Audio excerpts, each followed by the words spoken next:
Emerging modes of business क्या है? पहले क्या हुआ करता था, ट्रेडिशनल बिजनेस का जमाना था, ठीक है। हमें कुछ भी सामान लेना होता था तो हम सामने से जाके लेते थे तो ही हमारे दिल को संतुष्टि मिलती थी। लेकिन अब ना वक्त बदल गया है, लोगों के जज्बात भी बदल गए हैं। ट्रेडिशनल बिजनेस छी छी छी, ठीक है।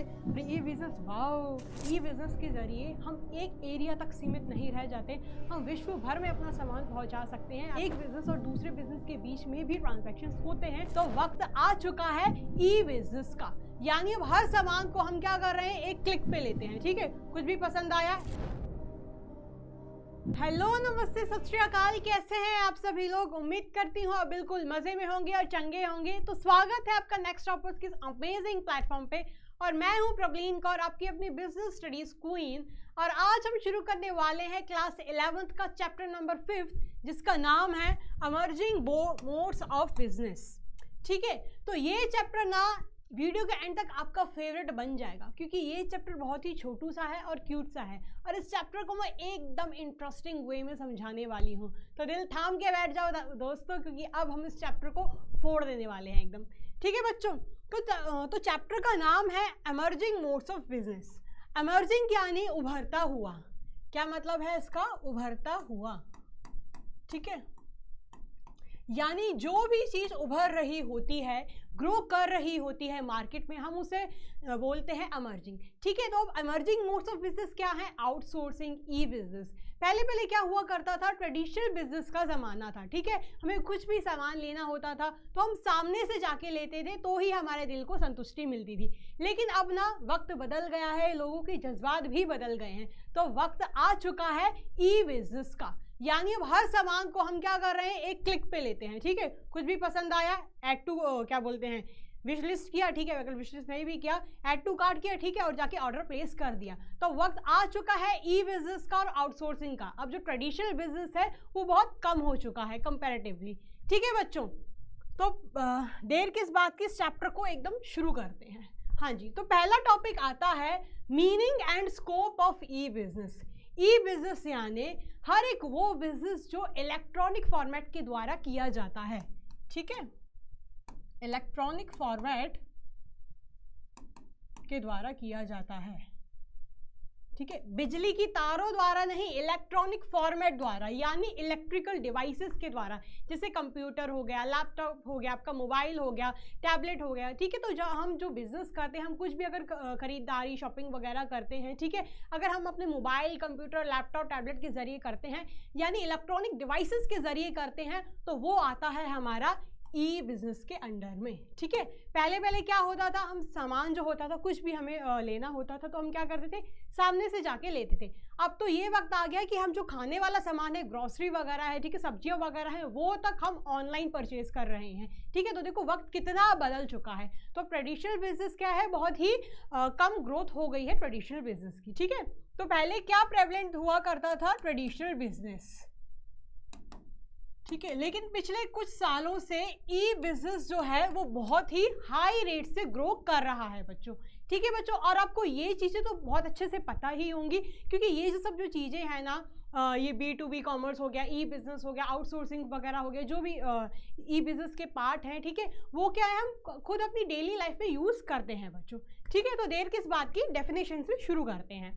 E business refers to carrying on business activities through internet, यानी ई बिजनेस उन एक्टिविटीज, उन बिजनेस एक्टिविटीज को रिफर करता है जो कि इंटरनेट द्वारा की जाती हैं। अब इंटरनेट जो होगा वो कुर्सी में तो हमें मिलेगा नहीं, ठीक है। इंटरनेट कहाँ से मिलता है, हमें अपने मोबाइल में मिलता है, कंप्यूटर में, टैबलेट में, लैपटॉप वगैरह में मिलता है, ठीक है। तो जो भी बिजनेस हम कैरी करते हैं, जो भी हम बिजनेस एक्टिविटीज़ इंटरनेट से या अपने इलेक्ट्रॉनिक डिवाइसेस से कैरी करते हैं, वो आता है हमारा ई बिजनेस में। ई यानी इलेक्ट्रॉनिक, ठीक है। इलेक्ट्रॉनिक डिवाइसेस कौन कौन से होते हैं, ये जो अभी आपको सारे बताए, ठीक है। तो वो जो हम बिजनेस एक्टिविटीज इंटरनेट से कैरी करते हैं वो कहलाती हैं हमारी ई बिजनेस एक्टिविटीज। आई बात बच्चों समझ में? फिर आता है business activities comprise industry, commerce and trade. E commerce means conduct of industry, trade and commerce activities through commerce, ठीक है। तो क्या होता है बच्चों की जो ई कॉमर्स है, कॉमर्स, ट्रेड और ये जो इंडस्ट्री है, ये हमने कहाँ पढ़ा था, चैप्टर नंबर 1 में पढ़ा था। अगर आपको कुछ भी कंफ्यूजन हो रही है इंडस्ट्री, ट्रेड एंड कॉमर्स में, अगर ये आपको टर्म्स सिमिलर लग रहे हैं ना, तो बेटा चैप्टर नंबर 1 जाके आप देख लो, आपको सब अच्छे से एकदम क्लियर हो जाएगा, क्योंकि उसमें सारा मैंने डिटेल में आपको समझाया हुआ है। ठीक है बच्चों, तो जो हमारी कॉमर्स की एक्टिविटीज़ हैं, कॉमर्स यानी क्या होता है, buying and selling of goods. क्या? Selling and buying of goods. ठीक है, तो कॉमर्स में आता है कि जब हम सामान को बना के जब सामान को बेचते हैं बायर तक, तो वो एक्टिविटीज़ आती है हमारे कॉमर्स में। ठीक है, तो जो भी एक्टिविटीज़ जो हमारी इलेक्ट्रॉनिकली कैरी वगैरह की जाती हैं, वो सब किस में आता है, ई कॉमर्स में आता है। तो बच्चों अब हम पढ़ने वाले हैं B2B कॉमर्स, यानी ई बिजनेस के क्या टाइप्स हैं वो हम सब पढ़ेंगे यहाँ से। ठीक है, तो पहला टाइप है B2B कॉमर्स। ठीक है, तो ये सब जो मैंने गूदागादी कर दी है ना, उसको रिमूव कर देती हूँ, वरना आपको कंफ्यूजन होगी। ठीक है,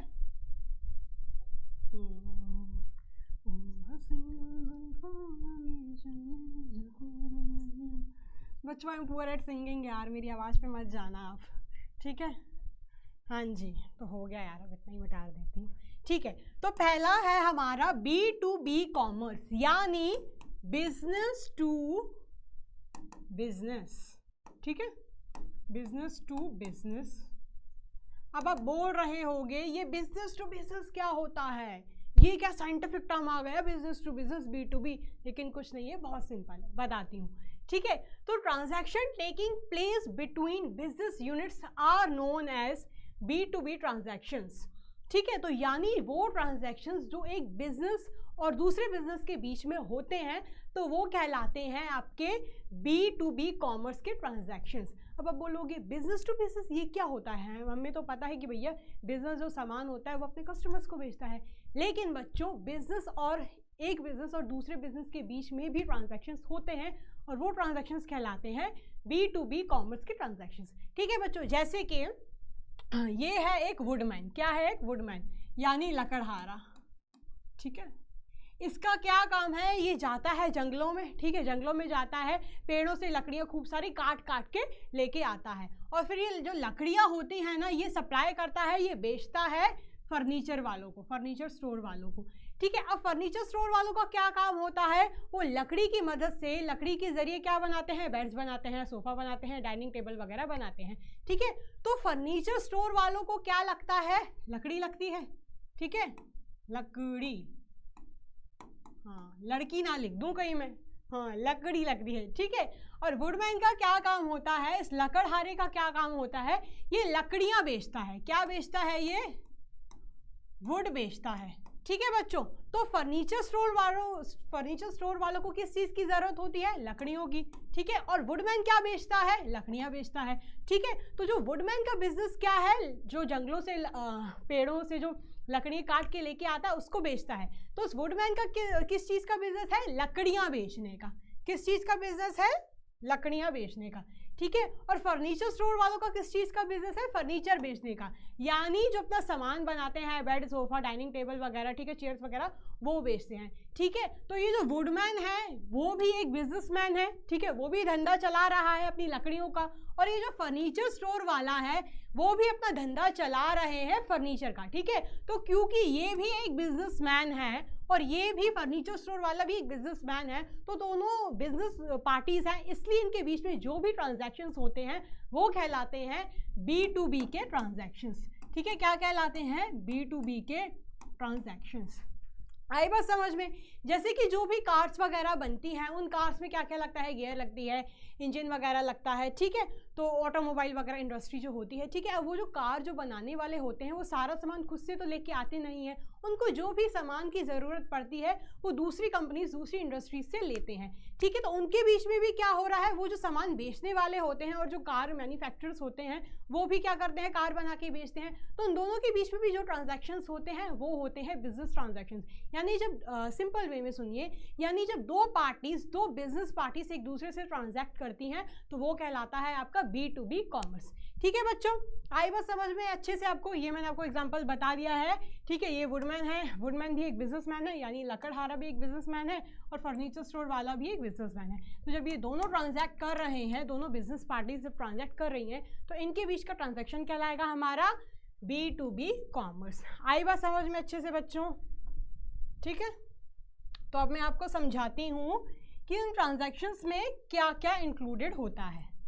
ठीक है बच्चों, सो दीज ट्रांजैक्शंस में involve creation of utilities. Utilities यानी जब एक इंसान को, एक बिजनेस यूनिट को किसी सामान की ज़रूरत पड़ती है और वो किसी और बिजनेस यूनिट से सामान खरीदते हैं तो यूटिलिटी प्रोड्यूस होती है, यूटिलिटी क्रिएट होती है एंड सेटिस्फाई होती है। ठीक है, तो वो क्या किस में आ गया, क्रिएशन ऑफ यूटिलिटीज़ में आ गया। ठीक है बच्चों, फिर नेक्स्ट आता है कोलैबोरेशंस, यानी जब एक पार्टी, एक बिजनेस पार्टी दूसरी बिजनेस पार्टी से हाथ मिलाती है और बिजनेस करती है तो वो क्या करती है, एक टाइप से कोलैबोरेट कर रही है, तो वो किस में आता है, कोलैबोरेशन से आ रहा है। ठीक है, फिर नेक्स्ट आता है कमर्शियल नेगोशिएशन, यानी जब दो बिजनेस पार्टीज, अब ऐसा तो है नहीं कि सिर्फ कंज्यूमर्स ही जो होते हैं, कस्टमर्स ही जो होते हैं वो बिजनेस वालों से नेगोशिएट करते हैं कि नहीं यार आप महंगे में बेच रहे हो, थोड़ा सस्ता करो। जो बिजनेस पार्टीज होती है वो भी एक दूसरे से नेगोशिएशन करती हैं, यानी सस्ता महंगा वगैरह करवाती है कि बहुत महंगे में बेच रहे हो, चलो थोड़ा सस्ता करो। यानी अगर फर्नीचर वाले जो ये जो फर्नीचर स्टोर वाला जो बिजनेसमैन है, अगर इसको लकड़ियाँ महंगी लगेंगी तो इसे लकड़हारे से क्या करेगा, इस लकड़हारे वाले बिजनेसमैन से क्या करेगा, बोलेगा चलो सस्ता करो, से नेगोशिएट करेगा। ठीक है, तो ये क्या होता है, कमर्शियल नेगोशिएशन। यानी अब जो दोनों यानी जो दोनों पार्टीज हैं वो एक बिजनेस पार्टीज हैं। ठीक है, तो इनके बीच का जो नेगोशिएशन होगा ना वो कहलाता है कमर्शियल नेगोशिएशन। ठीक है बच्चों, फिर नेक्स्ट आता है इनवाइटिंग टेंडर्स। अब जो गवर्नमेंट क्या होती है, जब बड़े बड़े जो प्रोजेक्ट्स बना रही होती है जैसे कि हाईवे का, ब्रिज का, डैम वगैरह का, तो ये प्राइवेट एंटरप्राइजेस वालों से टेंडर्स इनवाइट करती है। ठीक है, तो ये जो गवर्नमेंट यूनिट्स होती हैं जो अपना बिजनेस कर रही होती हैं और जो प्राइवेट एंटरप्राइजेस भी होती हैं वो भी बिजनेस पार्टीज होती हैं, तो ये भी क्या हो गया, इनके बीच का ट्रांजेक्शन भी क्या हो गया, B2B कॉमर्स के बीच में आ गया। ठीक है, इन्वाइटिंग टेंडर्स यानी जब गवर्नमेंट प्राइवेट एंटरप्राइजेस से टेंडर्स मांगती है। ठीक है, फिर नेक्स्ट आता है distribution of goods from manufacturers to various distributors etcetera, यानी वही जब मैन्युफैक्चरर जब सामान बनाते हैं और उसको डिस्ट्रीब्यूटर्स के बीच में बेचते हैं, ठीक है, फिर वो फर्दर सप्लाई करते हैं, तो वो भी किस में आ रहा है, B2B कॉमर्स में आ रहा है। ठीक है बच्चों, अगर आपको इसकी मतलब ही अच्छे से समझ गया ना तो इसके बीच के जो ट्रांजैक्शंस है ना वो भी आप मन से लिख सकते हो। The only thing which you need is आपको कॉन्सेप्ट अच्छे से समझना है। मैं हमेशा से आपको बोलती आई हूँ बेटा कि कॉन्सेप्ट पे ज़्यादा फोकस रखो, because once your concept gets clear ना तो ये जो आगे के काम है ना, ये एडवांटेजेस डिसएडवांटेजेस, ये जो फर्दर पॉइंट्स क्रिएट करना, ये चुटकियों का काम होता है बेटा, चुटकियों का। ठीक है, तो आपको मेन एम्फोसिस किस पे करना है, कॉन्सेप्ट पे करना है। ठीक है बच्चों, तो पढ़े नेक्स्ट टाइप के बारे में। नेक्स्ट आता है B2C कॉमर्स। बी कौन हो गया, बिजनेस। ठीक है, बी कौन हो गया, बिजनेस। सी कौन हो गया, हमारे कस्टमर्स यानी जो हम हैं। ठीक है, तो जब ट्रांजैक्शन बिजनेस टू कस्टमर्स के बीच में होता है वो ट्रांजैक्शन हमारा कहलाता है B2C कॉमर्स के ट्रांजैक्शंस। ठीक है बच्चों, so the transactions taking place between units and customers are known as B2C transactions, यानी जब बिजनेस यूनिट्स के बीच, बिजनेस और कस्टमर्स के बीच में जो ट्रांजैक्शंस होते हैं उन्हें हम बोलते हैं B2C कॉमर्स। ठीक है, यूनिट्स की जगह आप बिजनेस भी लिख सकते हो बच्चों। ठीक है, कोई डिफरेंस क्रिएट नहीं करेगा। अगर आप इस यूनिट्स वर्ड से डर रहे हो, ये क्या हो गया, ये कोई ऐसा यूनिट आ गया मैथ्स का, नहीं, यूनिट्स यानी बिजनेस ही। ठीक है, B2C enables a businessman to remain in touch with his customers। जो B2C बिजनेस होता है यानी जो बिजनेस टू कस्टमर्स वाला बिजनेस होता है ना, उससे क्या होता है कि जो कस्टमर्स होते हैं वो टच में बने रहते हैं बिजनेस के साथ साथ ही। ठीक है बच्चों, जैसे कि हम क्या करते हैं, कुछ भी हमने ऑनलाइन सामान मंगाया, ठीक है, हमें वो पसंद नहीं आया तो ठीक है हम क्या करते हैं, रिप्लेसमेंट डाल देते हैं या रिफंड के लिए डालते हैं। तो इससे क्या हो रहा है कि जो हम कस्टमर्स हैं वो बिजनेस वालों से कनेक्टेड हैं, हम टच में हैं। ठीक है, अगर हमारा सामान थोड़ा भी डिले हो जाता है तो हम फटाक से कस्टमर केयर पे फ़ोन कर देते हैं, ठीक है, कि हमारा सामान अभी तक नहीं पहुंचा, आप क्या कर रहे हो, या जो चैट असिस्टेंट होता है हम उससे बात करने लगते हैं। ठीक है, कि हमारी जो पार्सल उसकी ट्रैकिंग में ये बता रहा है, ठीक है, तो अभी तक कहाँ पहुंचा है बता दो, कितने दिन लगेंगे। तो इससे क्या होता है कि जो हम कस्टमर्स हैं ना वो बिजनेस वालों से टच में बने हुए हैं। ठीक है, इससे जो एक बिलोंगिंगनेस की फीलिंग है ना वो भी बनी रहती है बच्चों। आई बात समझ में? अब इसमें क्या क्या आता है पढ़ते हैं। B2C ट्रांजैक्शंस में इन्वॉल्व सेलिंग एंड डिस्ट्रीब्यूशन, यानी जो क्या कर रहे हैं, जो बिजनेस है वो क्या कर रहा है, अपना सामान बेच रहा है, ठीक है, डिस्ट्रीब्यूट कर रहा है। ठीक है भैया, फिर आफ्टर सेल सर्विस, यानी आफ्टर सेल सर्विस बोले तो जैसे कि जो जब हम सामान कंज्यूम कर लेते हैं उसकी बाद की भी जो सर्विस होती है हम उससे भी बिजनेस वालों से टच में बने रहते हैं, तो हम उसे बोलते हैं after sale service. Promotion and other marketing activities. अब क्या करते हैं, जब बिग बिलियन डेज आते हैं फ्लिपकार्ट में तो पहले से भैया हल्ला मचाने लगते हैं फ्लिपकार्ट वाले, ठीक है। जो आईफोन हम खरीद रहे होते हैं, ठीक है, भारत इंडिया में जो काफ़ी जो आप आईफोन्स देखते हो ना, ठीक है, ये सबसे जो मोस्ट आईफोन्स परचेज किए जाते हैं ये बिग बिलियन डेज में ही परचेज किए जाते हैं। और ये बिग बिलियन डेज का जो हाइप होता है ना, वो पहले ही 1-2 महीने से बनाना शुरू कर देते हैं, ठीक है। तो ये क्या है, इनकी अपनी मार्केटिंग एक्टिविटी है। ये जो बिजनेस वालों की क्या है, मार्केटिंग एक्टिविटी है, ठीक है। प्रमोट करना, किसी क्या बोलते हैं, कटरीना कैफ को ले आया, शहनाज गिल को ले आया, शहनाज गिल फ्लिक्स का ऐड नहीं करती है, ठीक है। तो उनसे क्या होता है कि जो उनका बिजनेस है, उनका जो प्रोडक्ट है वो भी स्पॉन्सर होता है, ठीक है बच्चों, आई बात समझ में। फिर नेक्स्ट आता है lodging of complaints by customer. अब कस्टमर को कुछ समझ नहीं आता है, ठीक है, या अगर उनको अपना प्रोडक्ट बेकार लगता है, ठीक है, तो वो क्या करते हैं, कंप्लेंट रेज कर देते हैं, ठीक है, कि ये तो हमें डिफेक्टेड मिला यार, ये तो अभी जो सामान है अभी तक हमें मिला ही नहीं है, ठीक है। तो क्या करते हैं, जो कस्टमर्स होते हैं वो भी कंप्लेंट रेज कर देते हैं कस्टमर केयर वगैरह पे, ठीक है बच्चों। तो इससे क्या होता है कि जो बिलोंगिंगनेस की फीलिंग होती है, जो टच बना रहता है। आई वो समझ में बच्चों। तो जो ट्रांजैक्शंस बिजनेस और कस्टमर्स के बीच में होते हैं वो कहलाते हैं हमारे B2C कॉमर्स के ट्रांजैक्शन।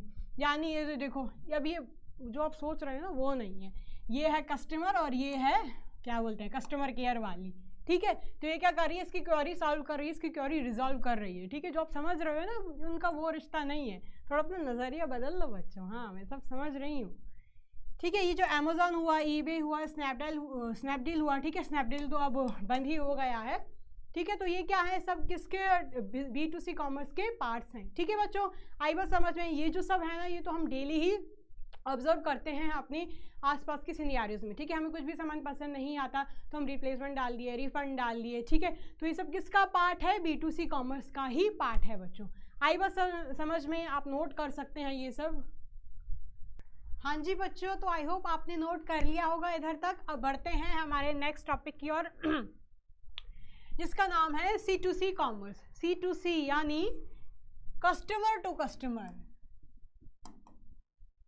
कस्टमर टू कस्टमर, ठीक है। So the transactions taking place between customers and customers are known as C2C transactions। यानी जब कोई भी ट्रांजैक्शन एक कस्टमर से दूसरे कस्टमर तक किया जाता है उसे हम बोलते हैं C2C कॉमर्स। अब आप बोलोगे कि कस्टमर्स टू कस्टमर ये क्या होता है, ठीक है जी बच्चों। जब क्या होता है, जैसे कि हमें कुछ भी अपना सामान बेचना होता है जो हम ऑलरेडी यूज़ कर चुके होते हैं, ठीक है, तो हम किसी और इंसान को बेच देते हैं तो वो कहलाता है C2C कॉमर्स। इसका एग्जाम्पल क्या है, OLX आपने सुना ही होगा अच्छे से, ठीक है, कभी चलाया भी होगा, कभी यूज़ भी किया होगा। उसमें क्या होता है, सेकंड हैंड या थर्ड हैंड सामान ऑलरेडी बेच दिए जाते हैं। कस्टमर्स क्या करते हैं, अपना सामान लिस्ट करते हैं, ठीक है, अपनी कोटेशन लगाते हैं कि हमें इतने में बेचना है, ठीक है। जैसे कि मैंने कोई भी अपना पुराना सोफ़ा था, ठीक है, मुझे उसको यूज़ नहीं करना तो मैंने उसकी कीमत लगा दी 10,000 रुपये, ठीक है।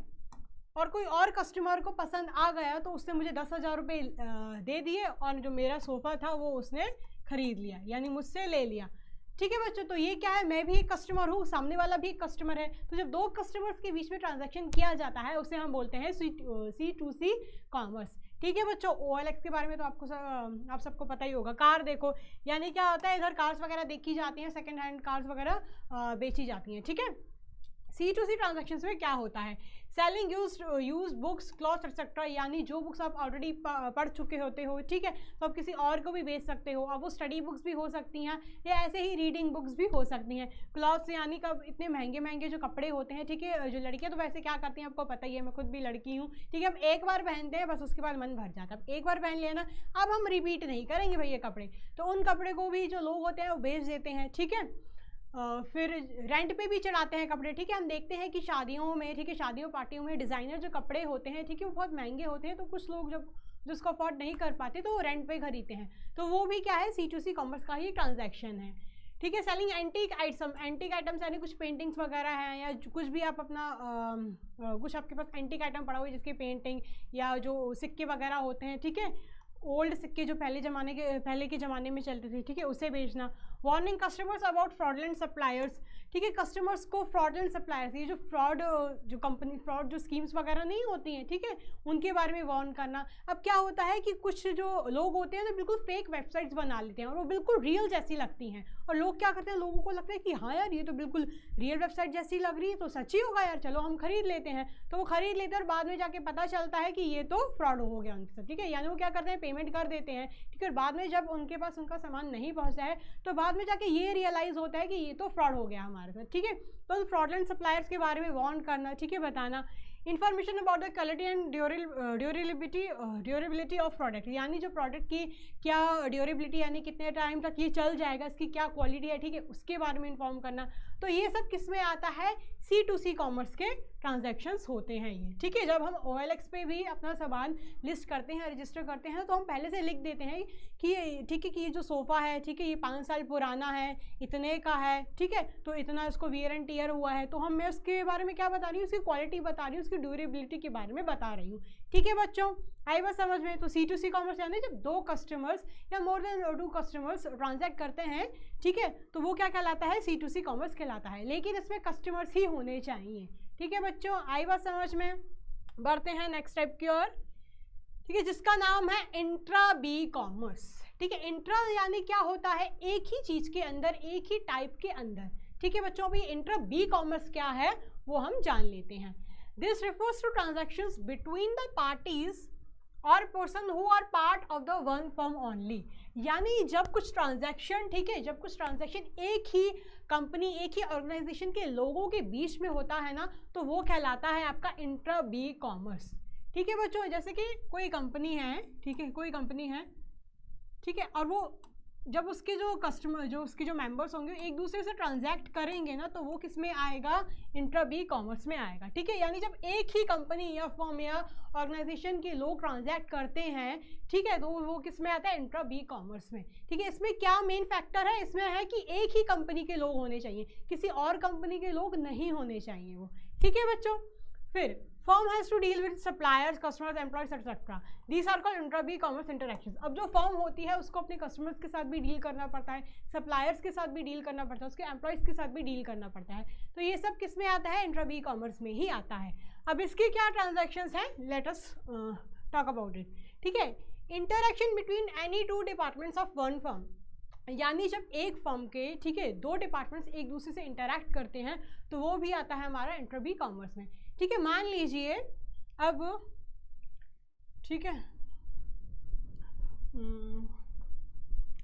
ये कोई कंपनी है, ठीक है, ये कोई भी कंपनी है, जब इस कंपनी का मार्केटिंग डिपार्टमेंट बात करेगा, ठीक है, मार्केटिंग डिपार्टमेंट बात करेगा सेल्स डिपार्टमेंट से, ठीक है, तो वो क्या कहलाएगा, इंट्रा बी कॉमर्स का ट्रांजैक्शन। यानी अगर मार्केटिंग डिपार्टमेंट वालों ने पूछा, ठीक है, सेल्स वालों से कि क्यों भैया कितने की सेल हो गई, ठीक है, अगर कोई कार की कंपनी है तो ठीक है, मार्केटिंग डिपार्टमेंट ने सेल्स वालों से पूछा, ठीक है, या कोई फाइनेंस वालों से पूछा, चलो ठीक है, फाइनेंस डिपार्टमेंट से पूछा, ठीक है, कि इस साल में या इस ईयर में, ठीक है, इस महीने में का कितना रेवेन्यू जनरेट हुआ है, ठीक है, तो वो किससे इंटरैक्ट कर रहा है, फाइनेंस वाले से पूछ रहा है, ठीक है। तो यानी एक डिपार्टमेंट जब दूसरे डिपार्टमेंट से बात करता है, इंटरैक्ट करता है, ठीक है, तो वो कहलाता है हमारा इंट्रा बी कॉमर्स का ट्रांजैक्शन। आई बात समझ में। अब शर्त यही होनी चाहिए कि वो एक सेम कंपनी होनी चाहिए बच्चों, ठीक है बच्चों, आई बात समझ में। फिर placing orders and giving instructions to suppliers, जब ऑर्डर्स प्लेस करते हैं अपने सप्लायर को इंस्ट्रक्ट करते हैं कि ठीक है, ये सामान जो है इतने टाइम तक पहुंच जाना चाहिए, आपको इस तरीके से सप्लाई करना है, ठीक है। जो मेन हेड होते हैं कंपनी के, वो जब वो इंस्ट्रक्ट करते हैं तो वो भी किस में आता है, इंट्रा बी कॉमर्स में आता है, ठीक है बच्चों। Communication of important information in the whole organisation, अगर कुछ भी इंपॉर्टेंट इन्फॉर्मेशन दी जानी होती है, ठीक है, एक कंपनी में, तो वो भी किस में आता है, इंट्रा बी कॉमर्स में ही आता है। फिर नेक्स्ट आता है recruitment, selection and training of employees. अब भैया जो कंपनी है, अब कंपनी ज़िंदगी भर वो पुराने एम्प्लॉयज़ के साथ तो एग्जिस्ट कर नहीं सकती, ठीक है, उसे न्यू एम्प्लॉयज़ को रखना होता है, ठीक है, कुछ जो पुराने एम्प्लॉयज़ होते हैं उनको हटाना होता है, तो वो सब भी रिक्रूटमेंट करना, सेलेक्ट करना, ट्रेनिंग प्रोवाइड करना, ठीक है, जो न्यू एम्प्लॉयज़ आते हैं उनको ओरिएंटेशन करवाना, उनको ट्रेनिंग प्रोवाइड करना कि कैसे काम करना है, तो वो भी किस में आता है, इंट्रा बी कॉमर्स में आता है, ठीक है। फिर reporting by employees to their managers etcetera, यानी जब एम्प्लॉयज़ अपने मैनेजर्स को अपने काम की रिपोर्ट देते हैं कि इस हफ्ते या इस महीने मैंने इतना काम कर लिया है, ठीक है, मुझे इतनी दिन की छुट्टी चाहिए वगैरह वगैरह, मुझे एक्स्ट्रा वर्क करना है, या ठीक है इस महीने मेरा काम हुआ है, अगर उनको कुछ भी रिपोर्ट देनी पड़ती है अपने मैनेजर्स को, अपने बॉस को, अपने सुपीरियर्स को, तो वो भी किस में आता है, इंट्रा बी कॉमर्स में आता है। आई बात समझ में बच्चों? तो यानी इंट्रा बी कॉमर्स क्या है, जब एक कंपनी के लोग ट्रांजैक्ट करते हैं, ठीक है, तो वो कहलाता है हमारा इंट्रा बी कॉमर्स। ठीक है बच्चों, बड़े नेक्स्ट टाइप की और सॉरी अब टाइप्स तो खत्म हो चुके हैं, अब आ रहा है हमारा मेन टॉपिक जिसका नाम है e business versus e commerce. ठीक है बच्चों, तो ई कॉमर्स क्या है, ठीक है, और ई बिजनेस क्या है वो हम जान लेते हैं थोड़ा सा। ई बिजनेस यानी क्या होता है, जब हम कुछ भी अपनी बिजनेस एक्टिविटीज़ इलेक्ट्रॉनिक फॉर्मेट में करते हैं तो वो कहलाता है हमारा ई बिजनेस।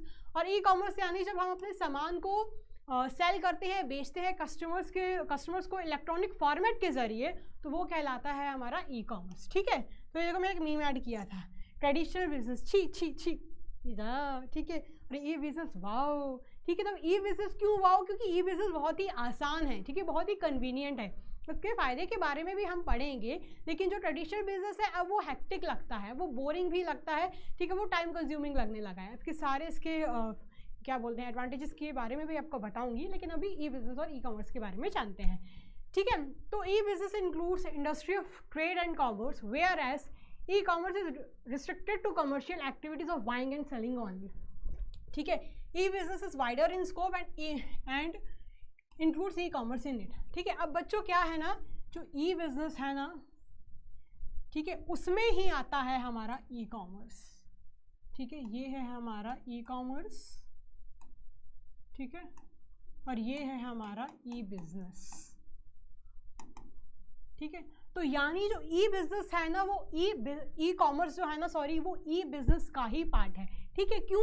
क्योंकि जो कॉमर्स यानी ई कॉमर्स किससे डील करता है, सामान बेचने तक, यानी जब सामान कस्टमर्स तक पहुंच जाता है, बस ये कॉमर्स में ही आता है कि कैसे अपना सामान कस्टमर्स तक पहुंचाना है, ये आता है कॉमर्स में। यानी ट्रेडिंग, यानी कैसे अपना सामान अपने बायर्स तक पहुंचाना है, कॉमर्स मतलब बस वही है, buying and selling of goods, कैसे अपने गुड्स को बेचना है, buying and selling of goods, commerce में बस इतना ही आता है। ठीक है, लेकिन ई बिजनेस में क्या आता है, ई बिजनेस में आता है कैसे सामान को बेचना है, कहाँ से, ठीक है, उसके छोटे छोटे कंपोनेंट्स को लेके आना है, फिर उसे कैसे बनाना है, फिर उसे कैसे डिस्ट्रीब्यूट करना है, ठीक है, फिर उसे कैसे बेचना है, ये सब आता है ई बिजनेस में। यानी ई बिजनेस में पूरा A to Z एक्टिविटीज़ आ जाती हैं।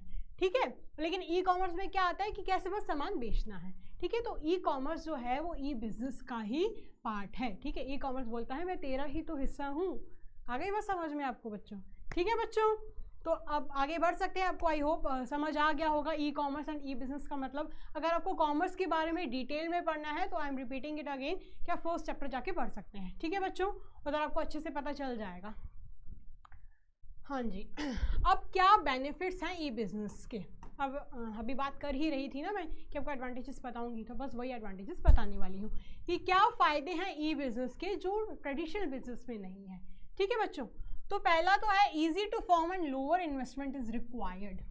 It is very easy to start e-business. Benefits of internet technology are that with little investment and more contacts, one can do better in the business. ठीक है, one can do better in the business. अब क्या है, जो ई business को खोलना बेहद आसान है। ठीक है, मान लीजिए अगर मुझे अपने कपड़ों की दुकान खोलनी है, ठीक है, तो मुझे कपड़ों की दुकान खोलने के लिए क्या लगेगा, अगर मैं अपने एरिया में ही खोलूँगी, ठीक है, तो पहले तो मुझे कोई भी शॉप चाहिए होगी। ठीक है, इतनी स्पेस तो चाहिए होगी ना कि उसमें दुकान खुल जाए।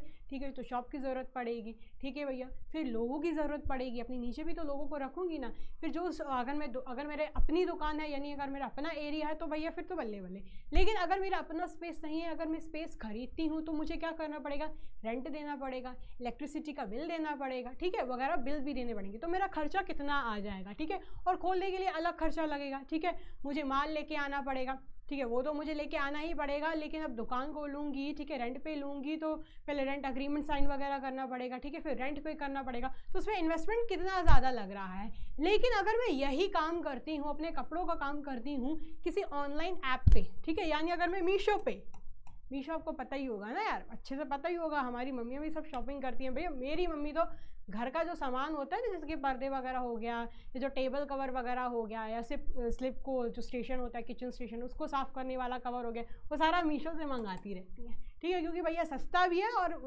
कुछ फ्रॉड वगैरह कुछ सामान खराब मिलता है तो हम रिटर्न भी कर देते हैं। ठीक है भैया, तो जो मीशो है वो इंडियन मम्मीज़ का तो फेवरेट है, क्योंकि मेरी मम्मी का फेवरेट है तो आई होप कि आपकी मम्मी का भी फेवरेट होगा ही। ठीक है बच्चों, लेकिन अगर मैं कपड़ों की दुकान खोलती हूँ अगर ऑनलाइन, तो मुझे क्या करना पड़ेगा, मुझे ना ही किसी एरिया की ज़रूरत है, ना ही मुझे अपने नीचे लोगों को रखने की ज़रूरत है, ना ही मुझे कोई रेंट पे करना है, ना ही मुझे कोई वाटर बिल पे करना है, इलेक्ट्रिसिटी बिल पे करना है। तो मेरा कितना कॉस्ट इधर बच जाएगा। ठीक है बच्चों, तो ई बिज़नेस का क्या फ़ायदा है कि बिना यानी बहुत कम पैसों में ही आप अपना काम खोल सकते हैं। ठीक है बच्चों, वही ट्रेडिशनल बिजनेस में क्या करना पड़ रहा था कि सामान भी ठीक है, अपने एरिया ढूंढो, बिल वगैरह पे करो, लेकिन ई बिजनेस में फ़ायदा ही फ़ायदा है। ठीक है, बस अपनी जो शॉप है वो रजिस्टर कर दो मीशो पे, अमेजोन पे या फ्लिपकार्ट पे, और सामान बेचना अपना शुरू कर दो। ठीक है, बस आपको कॉन्टैक्ट्स चाहिए उधर।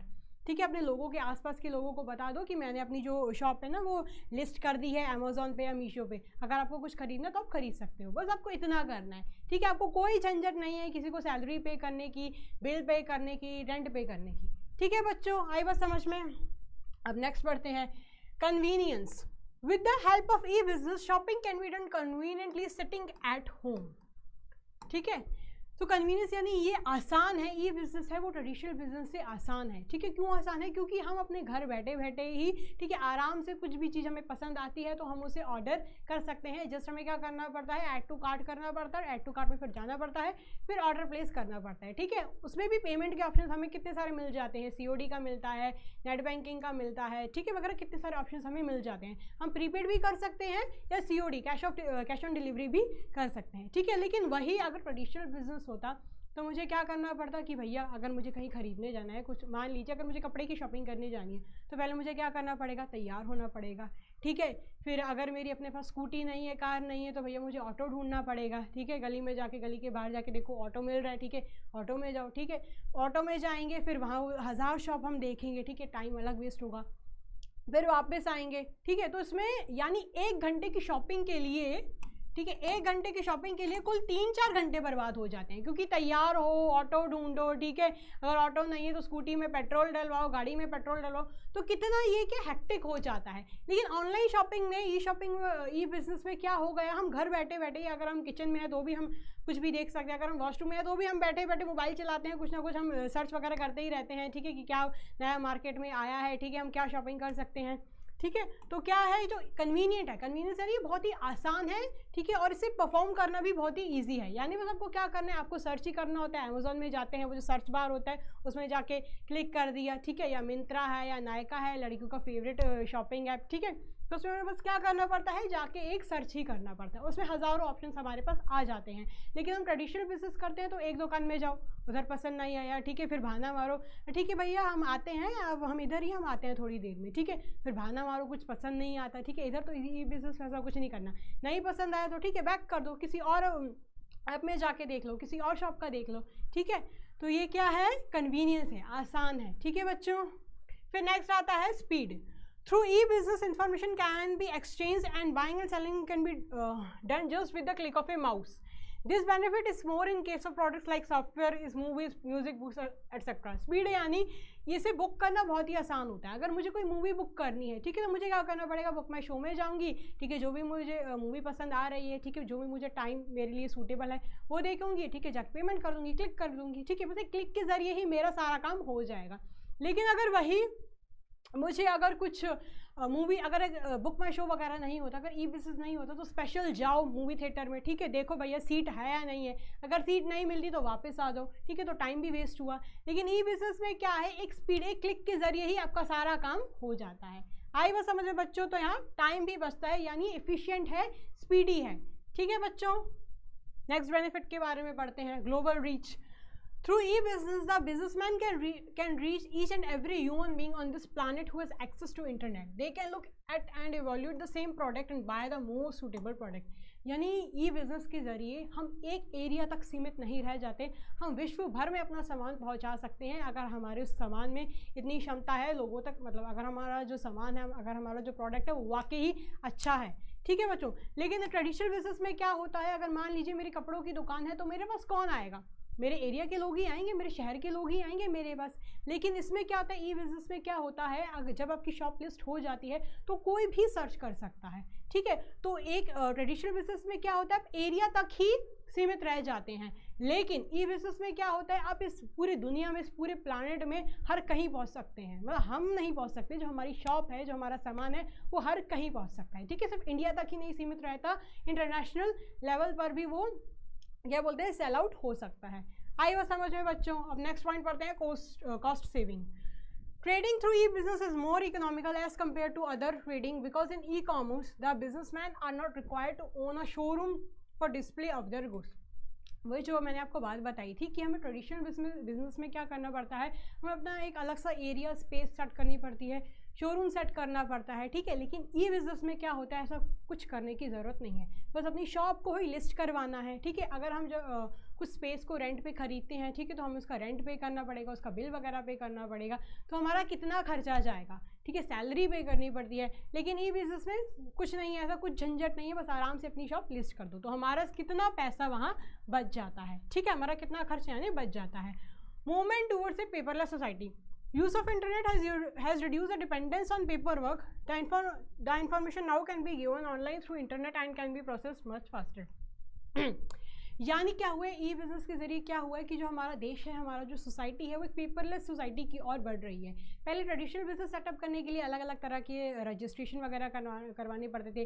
रेंट, ठीक है, अगर शॉप रेंट पे खरीद रहे हैं तो रेंट एग्रीमेंट साइन करवाओ, ठीक है। शॉप, अगर आप अपनी शॉप खोल रहे हो तो शॉप एक्ट रजिस्ट्रेशन करवाओ, ठीक है, कितनी झंझट होती थी। लेकिन अब ऐसा इधर कुछ नहीं है, ठीक है। आपको ई बिज़नेस में क्या करना पड़ता है, जस्ट एक क्लिक के ज़रिए आपका ऑर्डर प्लेस हो जाता है, ठीक है। आप बाकायदा PDF में वो जो आपका बिल है वो भी डाउनलोड कर सकते हैं, ठीक है। इधर भी ऑप्शन है, लेकिन इधर पेपर वर्क काफ़ी कम हो गया है, पेपर वर्क काफ़ी रिड्यूस हो गया है, ठीक है बच्चों।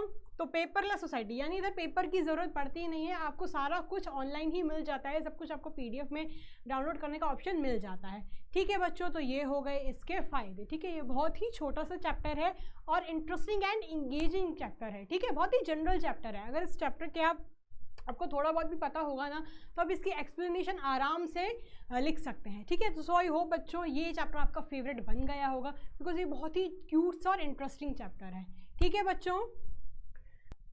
हाँ जी, तो अब ये लास्ट टॉपिक ही है वैसे, जिसका नाम है ई बिज़नेस वर्सेस ट्रेडिशनल बिजनेस। यानी ई बिज़नेस और ट्रेडिशनल बिजनेस में क्या फ़र्क है, ठीक है। ऐसा क्या ई बिज़नेस दे रहा है जो ट्रेडिशनल बिजनेस नहीं दे रहा, ठीक है। तो पहला तो बेसिस ऑफ डिफरेंस आता है फॉर्मेशन, यानी बनाना, एस्टैब्लिशमेंट जिसे हम बोल सकते हैं। E business easy to form, traditional business difficult to form. E business खोलना बेहद आसान रहता है। क्यों आसान रहता है भैया, क्योंकि आपको अगर मीशो पे अपनी शॉप लिस्ट करनी है, अमेज़ॉन वगैरह पे करनी है, तो जस्ट आपको लिस्ट ही करनी पड़ेगी और आपको कुछ नहीं करना पड़ेगा। लेकिन ट्रेडिशनल बिजनेस में क्या होता है, अगर आप अपनी दुकान खोल रहे हैं तो ठीक है, आपको रेंट एग्रीमेंट करवाना पड़ेगा। अगर आप किराए पे लेते हैं, ठीक है, आपको बिल पे करना पड़ेगा, इलेक्ट्रिसिटी का, वाटर का, स्टाफ रखना पड़ेगा, ठीक है। तो ये जो फॉर्मेशन है ये बहुत जल्दी बन जाती है, इसे बनाना भी आसान रहता है ई बिज़नेस में, ठीक है। वही जो ट्रेडिशनल बिजनेस की जो फॉर्मेशन रहती है वो डिफ़िकल्ट रहती है, ठीक है। फिर नेक्स्ट आता है पर्सनल टच। ई बिज़नेस में कोई पर्सनल टच नहीं होता है, ठीक है। हम जहाँ से सामान ऑर्डर कर रहे हैं, ठीक है, हमें कौन पता सामने कौन उस मतलब पर्दे के पीछे कौन बैठा हुआ है, ठीक है। लेकिन ट्रेडिशनल बिजनेस में क्या होता है, पर्सनल टच प्रेजेंट रहता है। जब भी हम सामने से कोई भी शॉपिंग करते हैं, सामने से खरीदारी करते हैं, तो हम शॉपकीपर से, सेलर से बाकायदा बात करते हैं, ठीक है। लेकिन इधर ऐसा कुछ नहीं होता ई बिज़नेस में, ठीक है। ई बिज़नेस में पर्दे के पीछे कौन है ये हमें नहीं पता होता। आई बात समझ में। फिर नेक्स्ट आता है सेटिंग अप कॉस्ट। ई बिज़नेस में बहुत कम रहता है। क्यों भैया, क्योंकि ई बिज़नेस में आपको अपनी शॉप रजिस्टर करनी होती है, तो बस आपको उसके लिए अपना माल यानी स्टॉक चाहिए होता है, ठीक है। और आपको स्टाफ रखने की कोई भी ज़रूरत नहीं है, ठीक है। अगर आप किराए पे दुकान ले रहे हैं तो उसकी रेंट एग्रीमेंट कराने की ज़रूरत नहीं है, किराया नहीं पे करना, वाटर बिल पे नहीं करना, इलेक्ट्रिसिटी बिल पे नहीं करना, सैलरी पे नहीं करनी अपने स्टाफ को, ठीक है। तो इसकी जो सैलरी होती है, यानी जो इसका जो सेटिंग अप का कॉस्ट रहता है वो लो रहता है कंपैरेटिवली ट्रेडिशनल बिजनेस में। ट्रेडिशनल बिजनेस में आपको बहुत कॉस्टिंग लग जाती है, क्योंकि आपको सैलरी वगैरह भी पे करनी पड़ती है, ठीक है, आपको बिल्स वगैरह भी पे करने पड़ते हैं, ठीक है। फिर नेक्स्ट आता है ऑपरेटिंग कॉस्ट। ऑपरेटिंग कॉस्ट यानी जो आपके डे टू डे खर्चे रहते हैं, ठीक है, उसकी कॉस्ट। तो उसकी भी जो कॉस्ट रहती है ई बिजनेस में बहुत ही कम रहती है, ठीक है, बिकॉज ई बिजनेस में हमें जो डेली के खर्चों की कोई भी आवश्यकता नहीं रहती। वही ट्रेडिशनल बिजनेस में क्या रहता है, ऑपरेटिंग जो बिजनेस का कॉस्ट रहता है वो भी हाई रहता है। क्यों हाई रहता है, ठीक है, आप अगर अपने स्टाफ वालों को रोज चाय पे लाते हैं तो उस चाय पे लाने का खर्चा भी आएगा, ठीक है, लेकिन ई बिजनेस में तो ऐसा कुछ होता ही नहीं है, ठीक है। तो ई बिजनेस की जो कॉस्ट रहती है, ऑपरेटिंग कॉस्ट, वो लो रहती है, ठीक है। फिर नेक्स्ट आता है फिजिकल एग्जामिनेशन ऑफ गुड्स, यानी जो भी सामान होता है जो आप खरीद रहे हैं, ठीक है, तो उसको हम फिजिकली देख सकते हैं ट्रेडिशनल बिजनेस में, ठीक है, पॉसिबल होता है। यानी अगर मान लीजिए हम कपड़ों की दुकान में जा रहे हैं, मुझे कोई सूट लेना है, साड़ी लेनी है, ठीक है, तो साड़ी को मैं टच करके देख सकती हूँ कि हाँ भैया मस्त कपड़ा है, फैब्रिक अच्छा है, सिल्क है, कॉटन है, ठीक है। लेकिन ई बिजनेस में ऐसा कुछ नहीं हो सकता। ई बिजनेस में बस हमें फोटो दिखती है, अब वो कपड़ा सिल्क का है, कॉटन का है, हमें नहीं पता चल सकता जब तक हम उसे छुएंगे नहीं। हाँ, अपनी डिस्क्रिप्शन में वो लिख जरूर देते हैं कि वो जॉर्जेट का फैब्रिक है, सिल्क का फैब्रिक है, बट जब तक हम टच करके नहीं देखते ना तब तक तो हमें पता ही नहीं चलता। अब आपको इंडियन मम्मीज़ का हाल तो पता ही है, ठीक है, जब तक वो कपड़े को हाथ लगा के नहीं देखते तब तक वो कपड़ा खरीदती ही नहीं है, ठीक है। तो इंडियन मम्मी जो होती है क्या करती है, ज़्यादातर इसीलिए ट्रेडिशनल बिजनेस प्रेफर करती हैं। आई बात समझ में बच्चों। फिर नेक्स्ट आता है ease of expansion. Much as internet has no geographical boundaries. अब क्या होता है, एक्सपेंशन यानी अपने बिजनेस को और फैलाना, ठीक है। हम क्या कर सकते हैं, ई बिजनेस में अपना सामान विश्व भर में फैला सकते हैं, विश्व भर में लोगों तक पहुंचा सकते हैं, क्योंकि इधर कोई भी जोग्राफिकल लिमिट नहीं सेट होती है, ठीक है। वहीं ट्रेडिशनल बिजनेस में क्या होता है, डिफिकल्ट हो जाता है, क्योंकि अगर आपको अपना बिजनेस एक्सपेंड करना भी है तो आपको बहुत सारी लीगल फॉर्मेलिटीज़ कंप्लीट करनी पड़ेंगी। वही ई बिजनेस में क्या होता है, आपने अपनी शॉप लिस्ट की, अब वो जो आपकी शॉप है वो इंडिया में बैठे इंसान को भी दिख रही होगी, वो अमेरिका में बैठे इंसान को भी दिख रही होगी, ठीक है बच्चों, आई बात समझ में। फिर आता है ह्यूमन रिसोर्स रिक्वायर्ड। तो ई बिजनेस में क्या होता है, क्वालिफाइड प्रोफेशनल्स आर रिक्वायर्ड। अब क्योंकि ये ई बिजनेस है, ठीक है, सारा कुछ जो होता है वो इलेक्ट्रॉनिक फॉर्मेट में किया जाता है, इसलिए यहाँ जो लोग रखे जाते हैं वो क्वालिफाइड प्रोफेशनल यानी पढ़े लिखे लोग होते हैं, ठीक है। उनको अपनी अपनी कॉम्पिटेंसी होती है, ठीक है, अपनी अपनी डिग्रीज अपनी अपनी एक्सपर्टीज़ होती है, ठीक है।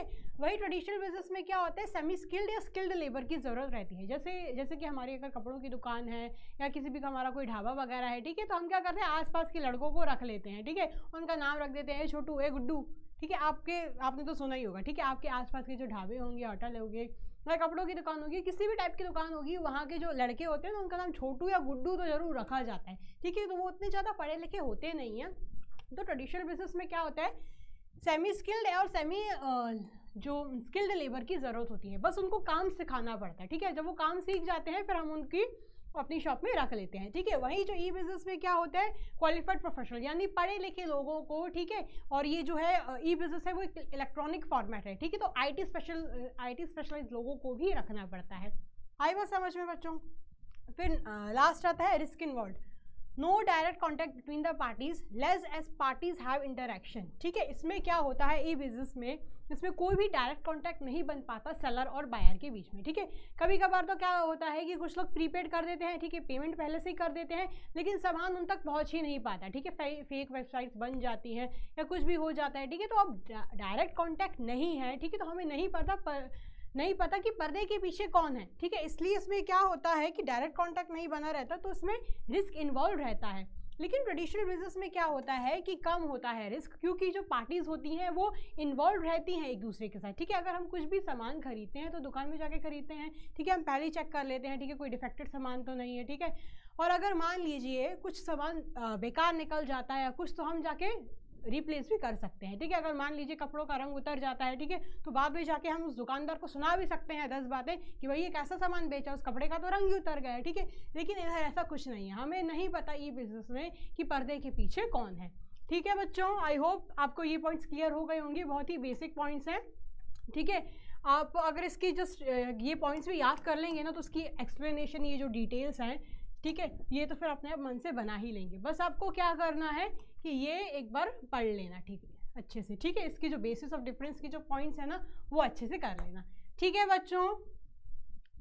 हाँ जी, तो वैसे ना ये चैप्टर खत्म हो चुका है according to strictly revise syllabus of CBSE. ये चैप्टर बस इधर तक ही था, ठीक है। लेकिन मुझे पता है आपके स्कूल वाले, ठीक है, जो सिलेबस, जो टॉपिक्स जो सिलेबस में कवर नहीं होते हैं वो भी दे देते हैं और आपको परेशान करते हैं। लेकिन हमने सोचा कि हमारे बच्चे परेशान ना हो, इसलिए हम वो टॉपिक्स भी इनको पढ़ाएंगे, ठीक है बच्चों। अब हम अपने स्कूल वालों जैसे ढीठ तो है नहीं, जो सिलेबस में आता है, ठीक है, वैसे तो वही पढ़ाना चाहिए, वही एग्जाम्स में देना चाहिए, ठीक है। लेकिन आपके स्कूल वाले अगर पूछ लेंगे एग्जाम्स में तो भी हम बता देते हैं, ठीक है बच्चों। तो वैसे तो ये चैप्टर आपका इधर तक समाप्त तो हो जाता है, खत्म हो जाता है, लेकिन फिर भी कुछ टॉपिक्स मैं पढ़ा देती हूँ आपको, ताकि आपको प्रॉब्लम ना आ जाए, ठीक है बच्चों। फिर आता है लिमिटेशन ऑफ ई बिजनेस। अब एडवांटेजेस पढ़े हैं, ठीक है, अब डिसएडवांटेजेस भी पढ़ ही लेते हैं। तो पहला आता है लो पर्सनल टच, यानी ई बिजनेस में क्या होता है कि पर्सनल टच नहीं बना रहता। हम अगर सामने से जाके कुछ सामान खरीदते हैं तो हम देखते हैं सेलर से बाकायदा इंटरैक्ट कर सकते हैं। कपड़े की, अगर हम कुछ कपड़े खरीद रहे हैं तो उसको टच कर सकते हैं, कुछ और सामान भी खरीद रहे हैं तो उसको भी देख सकते हैं, टच वगैरह कर सकते हैं। लेकिन इसमें पर्सनल टच, ई बिजनेस में पर्सनल टच नहीं होता है, ठीक है। फिर होता है डिले इन डिलीवरी। अब क्या होता है, ई बिजनेस में हम ऑर्डर तो कर देते हैं, लेकिन कभी कभार कुछ रीजंस के कारण क्या होता है, जो डिलीवरी होती है वो डिले हो जाती है, ठीक है। कभी कभार तो क्या करते हैं, डिलीवरी वाले भी ना नौटंकी दिखाते हैं, ठीक है। बोलते हैं मैडम आप आ जाइए, आप अपनी गली के बाहर आ जाइए, आप अपने मोहल्ले के बाहर आ जाइए, बरसात गिर रही है इसलिए, बरसात हो रही है इसलिए मैं आज नहीं आ पाऊँगा, मैं कल आ जाऊँगा। कुछ ना कुछ डिलीवरी के, जो डिलीवरी होती है वो डिले हो ही जाती है, ठीक है बच्चे, कुछ ना कुछ रीजंस के कारण। फिर नेक्स्ट आता है नीड फॉर टेक्नोलॉजी कैपेबिलिटी। अब क्या होता है, जो ई बिजनेस है ना, उसके लिए आपको टेक्नोलॉजी कैपेबिलिटी चाहिए होती है, यानी आपके पास मोबाइल्स वगैरह होने चाहिए, ठीक है। मोबाइल्स वगैरह यानी इंटरनेट आपके पास होना चाहिए, मोबाइल कंप्यूटर लैपटॉप होना चाहिए और इंटरनेट होना चाहिए बेसिकली। और मोबाइल कंप्यूटर लैपटॉप तो होने ही चाहिए, इंटरनेट तो होना ही चाहिए, साथ साथ में आपको उसे चलाना भी आना चाहिए, ठीक है बच्चों। तो जिनको चलाना नहीं आता और जो इतने लिटरेट नहीं होते हैं, ठीक है, जिनको यूज़ करना नहीं आता मोबाइल वगैरह, इंटरनेट वगैरह, तो वो ई बिज़नेस नहीं कर पाते हैं। यानी जैसे कि हमारी जो दादी वगैरह होती हैं, ठीक है, अगर उनको सामने मतलब दुकान में ले जाओ, ठीक है, शॉपिंग करवाने ले जाओ, तो वो सामने से तो सामान खरीद लेगी, लेकिन अगर हम उनको मोबाइल पकड़ा देंगे कि दादी कुछ ऑर्डर कर दो, तो वो क्या ऑर्डर कर पाएंगी, वो नहीं कर पाएंगी। क्यों? क्योंकि उनको जो टेक्नोलॉजी कैपेबिलिटी उनके पास नहीं है, ठीक है बच्चों। फिर नेक्स्ट आता है non traceability of parties.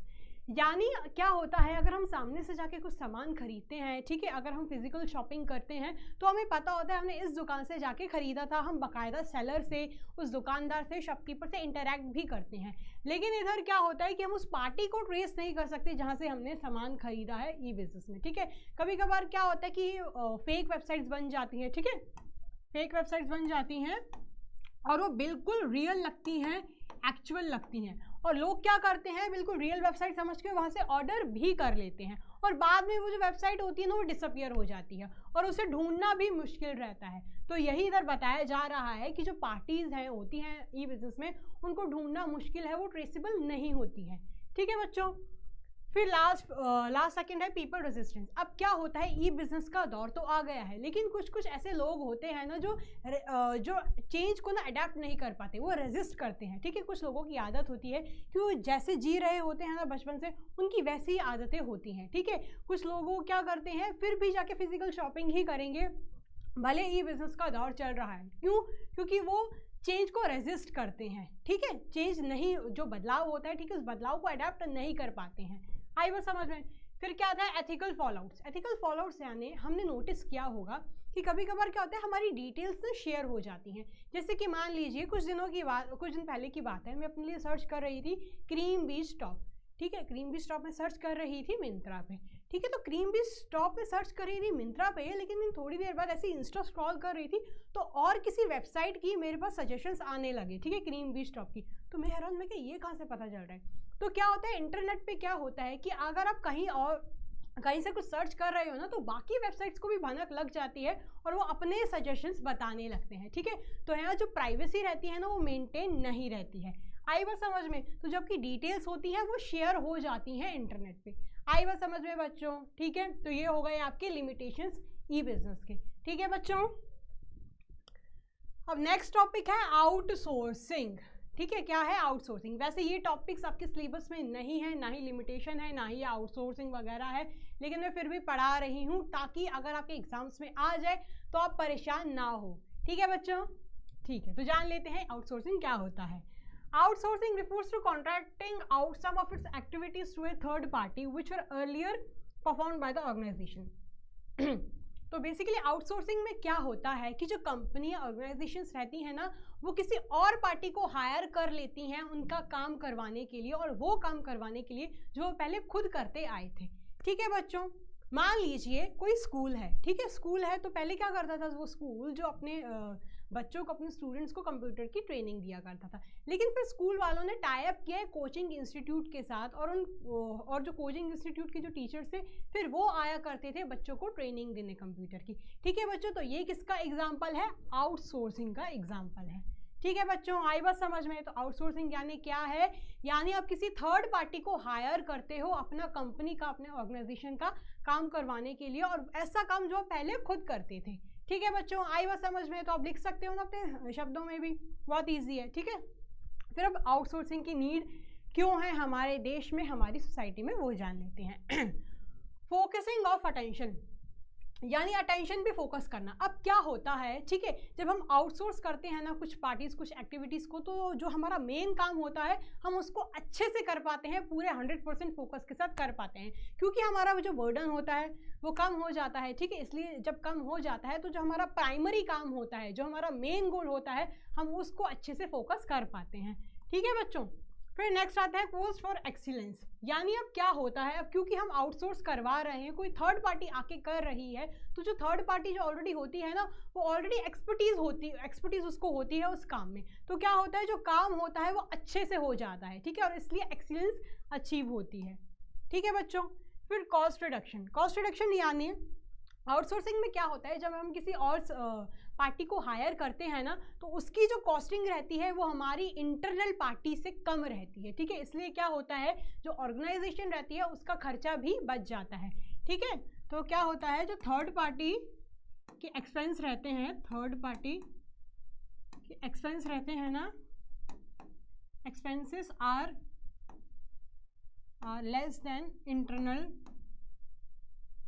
Internal party. ठीक है, यानी जो हम वेंडर्स को हायर करते हैं, ठीक है, उनकी जो प्राइसिंग रहती है वो कम रहती है इंटरनल पार्टी से। ठीक है बच्चों, फिर ग्रोथ थ्रू एलियंस यानी जब हम किसी और पार्टी को हायर करते हैं, थर्ड पार्टी को हायर करते हैं, ठीक है, तो क्या बन जाता है, एक एलियंस बन जाती है, यानी दो जो चीज़ें हैं, दो जो पार्टीज हैं वो मिल के काम कर रही हैं। ठीक है, अब जो दो पार्टीज मिल के काम कर रही हैं, ठीक है, तो अपना अपना काम कर रही हैं, अपने अपने गोल पे फोकस कर रही हैं, तो इससे जो ग्रोथ होती है वो फास्ट रहती है, वो इफिशियंट रहती है। ठीक है बच्चों, फिर लास्ट आता है बूस्ट टू इकोनॉमिक डेवलपमेंट, यानी इससे देश का विकास क्यों होता है, क्योंकि क्या होता है बेटा कि जो हम क्या करते हैं, जो टेक्नोलॉजी वगैरह बेसिकली क्या करते हैं, आउटसोर्स करते हैं, क्योंकि हमारे इंडिया के पास इतनी खास टेक्नोलॉजी नहीं है, और क्योंकि हम बाहर से आउटसोर्स कर रहे हैं, ठीक है, बाहर से आउटसोर्स कर रहे हैं, तो क्या हो रहा है, हमारे देश का भी विकास हो रहा है। यानी इंडिया की कंपनीज जिस काम में अच्छी नहीं है वो क्या कर रही हैं, वो एक्टिविटीज़, वो चीज़ें वो बाहर से हायर करती हैं, और क्योंकि वो बाहर से हायर कर रही हैं तो देखा जाए तो हमारे देश का ये विकास हो रहा है। ठीक है, तो आउटसोर्सिंग से क्या होता है, इकोनॉमी को भी बूस्ट मिलती है। ठीक है, इकोनॉमी को भी ताकत मिलती है। ठीक है बच्चों, आई बात समझ में। तो ये आपको ने आउटसोर्सिंग का पार्ट भी पढ़ा दिया है, लिमिटेशंस भी पढ़ा दिए हैं, जो कि सिलेबस में तो नहीं थे, बट ठीक है, फिर भी मैंने आपको पढ़ा दिया ताकि आप ना छूट जाएं। ठीक है बच्चों, तो यहाँ पे हमारा चैप्टर होता है खत्म। ये चैप्टर बहुत ही शॉर्ट सा था, स्वीट सा था, क्यूट सा था। आई होप आपको ये लेक्चर बहुत अच्छा लगा होगा, इंगेजिंग लगा होगा। तो इस लेक्चर को ज़्यादा से ज़्यादा अपने दोस्तों के साथ शेयर करें, और पढ़ाई आपकी चलती रहनी चाहिए। ठीक है, till the time take care, stay blessed, thank you so much, bye bye.